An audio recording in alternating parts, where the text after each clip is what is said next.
হঠাৎ যদি কিছু খেতে ইচ্ছে করে তাহলে একবার এইভাবে আলুর পকোড়া তৈরি করে নেবেন। খুব কম সময়ে তৈরিও করে নেওয়া যায়। আলুর এই মুচমুচে পকোড়াটা আশা করি আপনাদের সবারই ভালো লাগবে।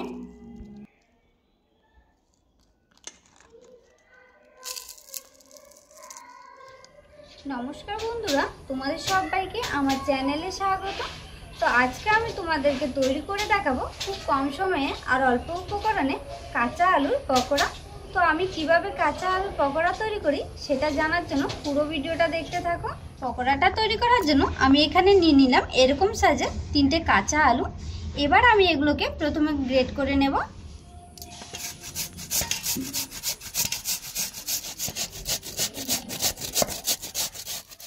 আলুগুলোকে গ্রেট করে নেওয়ার পর এবার আমি এই আলুগুলোকে ঠান্ডা জলে 10 থেকে 15 মিনিটের মতো ভিজিয়ে রাখবো। তাহলে আলুগুলো শক্ত শক্ত থাকবে, নরম হবে না। আলুগুলোকে 10 মিনিট ভিজিয়ে রাখার পর দেখুন অনেকটা শক্ত শক্ত হয়ে গেছে। এবার আমি জল থেকে এইভাবে চিপে চিপে নিয়ে নেব।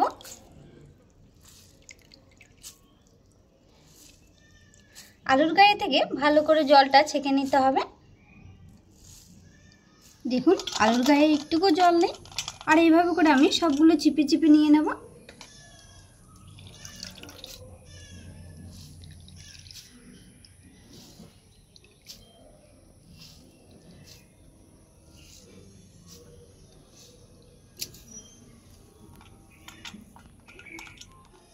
সব আলুগুলো জল থেকে ছেঁকে নিয়েছি।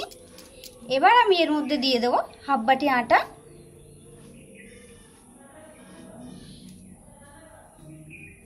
এবার আমি এর মধ্যে দিয়ে দেবো 1 চামচ মতো কারি পাতা কুচি, আর দিয়ে দেবো 1 চামচ কাঁচা লঙ্কা কুচি, দিয়ে দেবো পেঁয়াজ কুচি,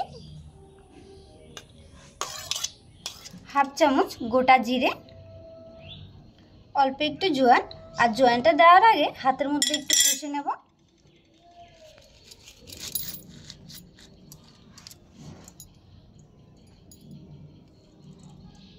এবার আমি এগুলোকে হালকা একটু জল দিয়ে ভালো করে মেখে নেব।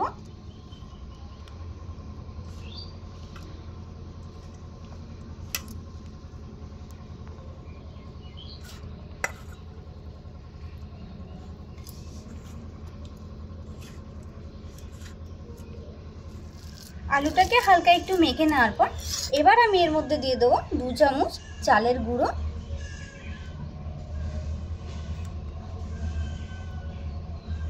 2 চামচ সুজি,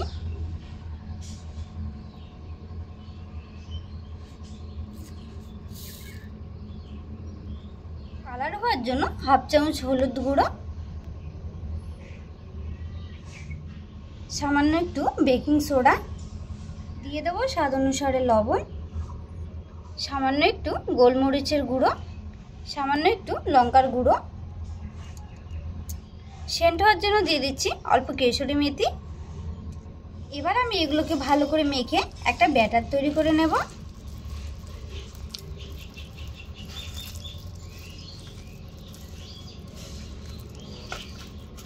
চালের গুঁড়িটা দেওয়ার পরে জলটা অনেকটা শুকিয়ে গেছে।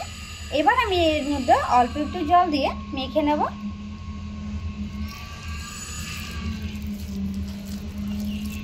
চালের গুঁড়িটাকে ভালো করে মেখে ঠিক এরকম একটা ব্যাটার তৈরি করে নিয়েছি। এবার আমি পকোড়াগুলো তেলে ভেজে নেব। তেলটাকে ভালো করে গরম করে নিয়েছি। এবার আমি চুলোর আঁচটাকে কমিয়ে পকোড়াগুলো ভেজে নেব।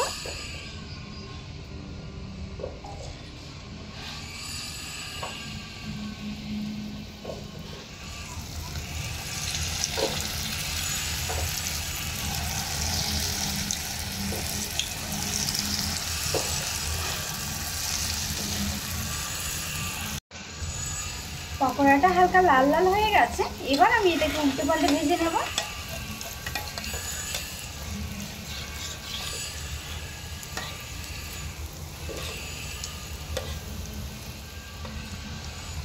আর এই পকোড়াগুলো ভাজার সময় হালকা আঁচে ভেজে নিতে হবে, বেশি আঁচে ভাজা যাবে না। পকোড়াগুলো হালকা আঁচে লাল লাল করে ভেজে নিয়েছি। এবার আমি এগুলোকে উঠিয়ে নেব। আর দেখুন পকোড়াগুলো ভেজে নেওয়ার পরে দেখতে কত সুন্দর লাগছে। আর এইভাবে করে আমি সব পকোড়াগুলো ভেজে নেব।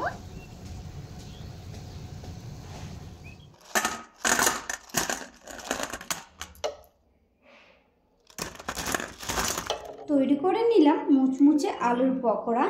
আর তোমাদের যদি হাতে কম সময় থাকে তাহলে একবার এইভাবে আলুর পকোড়া তৈরি করে দেখবে, আশা করি সবারই ভালো লাগবে।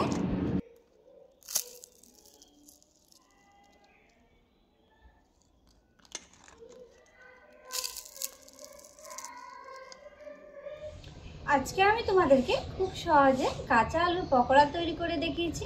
আর কাঁচা আলুর পকোড়াটা কেমন হয়েছে তোমরা কিন্তু অবশ্যই আমাকে কমেন্ট করে জানাবে।